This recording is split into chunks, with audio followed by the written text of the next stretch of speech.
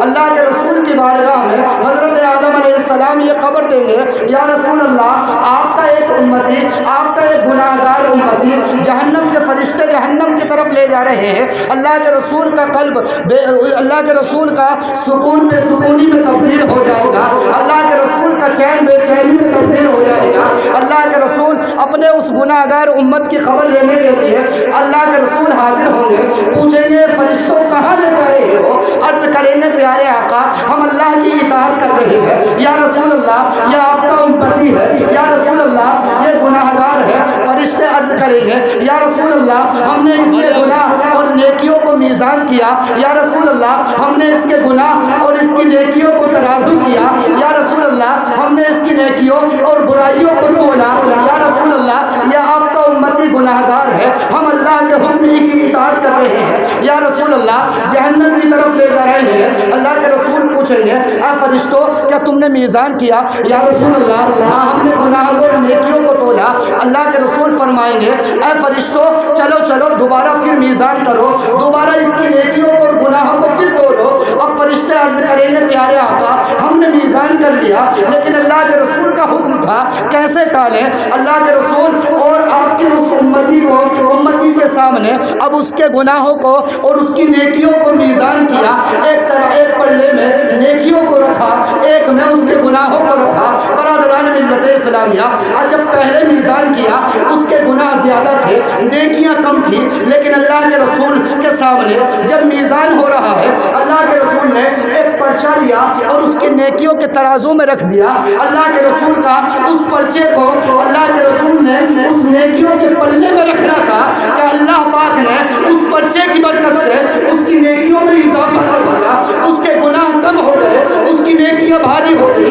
اللہ کے رسول سے اس گناہ گار نے اللہ کے رسول کے اس امتی نے پوچھا یا رسول اللہ میرے ماں باپ آپ پر قربان ہو، یا رسول اللہ میں تو جہنم کی طرف جا رہا تھا لیکن یا رسول اللہ آپ نے کس چیز کو میری نیکیوں میں پیش کیا، یا رسول اللہ میری نیکیوں کو تم نے کس طرح بڑھایا؟ برادران ملت اسلامیہ اللہ کے رسول فرمائیں گے اے میرے امتی سن سن، ایک محفل میں بیٹھنے کے بعد تو نے صدق دل سے، تو نے محبت کے دل سے مجھ پر درود پاک پڑھا تھا، تیرا یہ درود پاک میرے پاس اسی طرح محفوظ تھا۔ برادران ملت اسلامیہ، اگر اللہ نے درود پاک کو اتنی برکتیں عطا کی ہیں کہ اگر درود پاک کی برکت سے اللہ پاک پھیکی اور کڑوی چیز کو مٹھاس میں تبدیل فرما دے، اللہ پاک اگر گناہ گار کو بخش دے، تو برادران ملت اسلامیہ کبھی ہمیں درود پاک سے بخل نہ کرے۔ برادران ملت اسلامیہ، اب اللہ نے دولتیں دی ہیں اور اللہ نے اولادیں دی ہیں، اولادوں کو کس راہ پر لاؤ اور دولتوں کو کہاں صرف کرو، کہاں خرچ کرو۔ برادران ملت اسلامیہ، آئیے صحابیوں سے پوچھتے ہیں، اللہ کے رسول کے ایک جانثار صحابی ہیں حضرت عثمان غنی، اللہ کی نعمت ہے دولت، اللہ نے اگر دولت دی ہے، اس دولتوں کو ہم نے کرکٹ میچوں پر لگا دیا، اس دولت کو ہم نے کتے اور گھوڑوں کی لڑائیوں پر صرف کر دیا، اس دولت کو خرچ کرنے کے بعد ہم نے گناہوں کو لے دیا۔ برادران ملت اسلامیہ، اللہ نے اگر دولتیں دی ہے، دولتیں وہاں صرف کرو جہاں سے اللہ کی رضا حاصل ہو، جہاں سے اللہ کے رسول راضی ہو۔ برادران ملت اسلامیہ، ایک مرتبہ ایک اعرابی اللہ کے رسول کی بارگاہ میں حاضر ہوا، عرض کرنے لگا یا رسول اللہ میں بڑا ناتواں ہوں، یا رسول اللہ میں بڑا غریب ہوں، یا رسول اللہ میں امداد کی خاطر آیا ہوں، اللہ نے اگر دولتیں دی ہیں تو دولتوں کو کہاں لگاؤ جہاں سے اللہ اس کا رسول راضی ہو۔ اللہ کے رسول کی بارگاہ میں عرض کرنے لگا پیارے آقا میرے ماں باپ آپ پر قربان ہو، میں بڑا مفلس بڑا غریب ہوں، یا رسول اللہ مجھے کچھ امداد ہو جائے۔ اللہ کے رسول نے فرمایا کہ جاؤ جاؤ تم میرے صحابی حضرت عثمان غنی کے پاس پہنچ جاؤ۔ حضرت عثمان غنی کو اللہ نے ایسا سخی بنایا تھا کہ اللہ نے دولتیں بھی بے شمار عطا کی تھی اور ساتھ میں ان کو دل بھی سخی دیا تھا۔ برادران ملت اسلامیہ، اللہ پاک اگر ہمیں دولتیں عطا کرے تو اللہ پاک سے دعا کرو کہ اللہ پاک ہمیں دل بھی حضرت عثمان غنی جیسا عطا فرمائے۔ اللہ کے رسول نے کہا جاؤ جاؤ تم میرے غلام میرے صحابی حضرت عثمان کے پاس پہنچ جاؤ، وہاں سے تمہارے مسئلے کا حل ہوگا، تمہاری التجا وہاں سنی جائے گی۔ اللہ کے رسول کی بارگاہ سے اب یہ اعرابی اللہ کے رسول کے غلام حضرت عثمان غنی کے پاس جانے لگا۔ اب جب دروازے پر پہنچا، برادران ملت اسلامیہ ماسٹر صاحب، جب وہ اعرابی اس دروازے پر پہنچا، حضرت عثمان غنی کے دروازے پر پہنچنے کے بعد اب جب اس نے کان کو لگایا تو اندر حضرت عثمان غنی اپنی بیوی سے کسی چیز کی شکایت کر رہے ہیں، کسی چیز کا گلہ کر رہے ہیں۔ برادران ملت اسلامیہ، اب وہ اعرابی اللہ کے رسول کے اس غلام کے دروازے پر کان کو لگا کر سننے لگا کہ حضرت عثمان شکایت اور گلہ کیا کر رہے ہیں۔ برادران ملت اسلامیہ، اب جب اس نے اندر کی آوازوں کو سنا وہ حیران ہو گیا کہ اللہ کے رسول نے تو امداد کے لیے یہاں بھیجا تھا، میرے مسئلے کا حل یہاں ہوتا، لیکن حضرت عثمان کس چیز کا گلہ کر رہے ہیں، اپنی بیوی سے کس چیز کی شکایت کر رہے ہیں کہ اللہ کی بندی چراغ میں تو نے جو لو لگائی تھی، یعنی چراغ جو جل رہا تھا روشنی کے لیے، اس میں لو کو زیادہ بڑھا دیا، جو 2 دن کا تیل تھا ایک ہی دن میں صرف ہو گیا، خرچ ہو گیا۔ اگر اس تیل کو بچاتی تو یہ تیل کل بھی کام آتا، کوئی بڑی بات نہیں۔ برادران ملت اسلامیہ، اب وہ اعرابی سوچنے لگا میرے مسئلے کا حل یہاں کیا ہو سکتا ہے، لیکن دل میں خیال ہوا اللہ کے رسول نے بھیجا ہے، چلو فریاد کی جائے، چلو ان سے کچھ مانگا جائے۔ اب اس نے دستک دی، حضرت عثمان غنی نے دروازے کو کھولا اور کھولنے کے بعد اس اعرابی سے پوچھا کس لیے آئے ہو؟ کہا کہ اللہ کے رسول نے بھیجا ہے، آپ کے پاس امداد چاہیے، میں بڑا غریب اور بڑا لاچار مفلس ہوں، میں بڑا کمزور ہوں، مجھے آپ سے کچھ امداد مل جائے،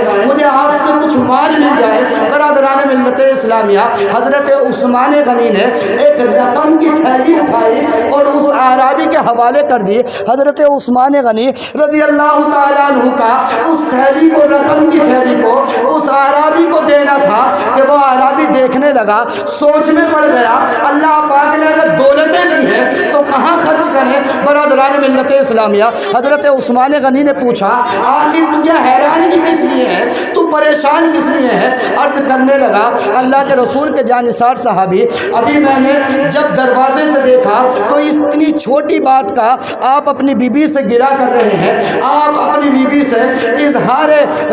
اظہار نفرت کر رہے ہیں. کس لیے کہ 2 دن کا تیل ایک ہی دن میں صرف ہو گیا, ایک ہی دن میں خرچ ہو گیا. وجہ کیا ہے؟ لیکن آپ نے تو مجھے اتنا عطا کر دیا کہ یہ میری آنے والی نسل کے لیے بھی کافی ہوگا. حضرت عثمان غنی کا جواب سنیے. حضرت عثمان غنی فرماتے ہیں اے عربی, اے سائل, اے مانگنے والے, اے آنے والے, اے سوال کرنے والے, سن لے, اگر میں نے یہ دولتیں دی ہیں, اگر میں نے رقم تجھ کو عطا کی ہے, یہ میں نے تجھے عطا نہیں کی, میں نے اللہ اور اس کے رسول کی رضا کے لیے خرچ کی ہے. اور وہ جو گھر میں تیل جل رہا تھا وہ اپنی ذات پر خرچ کر رہا تھا. کل بروز قیامت اگر مجھ سے سوال کیا گیا, مجھ سے پوچھا گیا اے عثمان ہم نے تمہیں دولتیں عطا کی, تم نے دولتوں کو کہاں خرچ کیا, اگر اللہ نے پوچھ لیا میں اس کا کیا جواب دوں گا؟ اور اے آنے والے, اے عربی سن لے, یہ میں نے تجھے نہیں دی, یہ اللہ اور اس کے رسول کے حوالے پر ہے جس کا مجھے کوئی سوال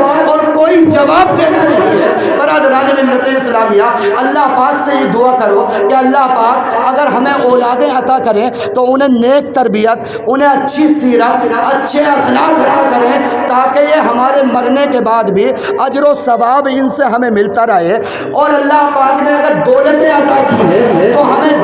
دولتیں کھیل اور تماشے پر صرف نہیں کرنی بلکہ وہاں خرچ کریں جہاں سے اللہ اور اس کا رسول راضی ہو. تو برادران ملت اسلامیہ, شاعر کہتا ہے کہ محمد سے وفا کرے تو ہم تیرے ہیں, کہ محمد سے وفا کرے تو ہم تیرے ہیں, اور یہ جہاں چیز ہے کیا لوگ کرم تیرے ہیں. اور محمد کی محبت دین حق کی شرط اول ہے, محمد کی محبت دین حق کی شرط اول ہے. اگر اسی میں ہو خامی تو سب کچھ ناممکن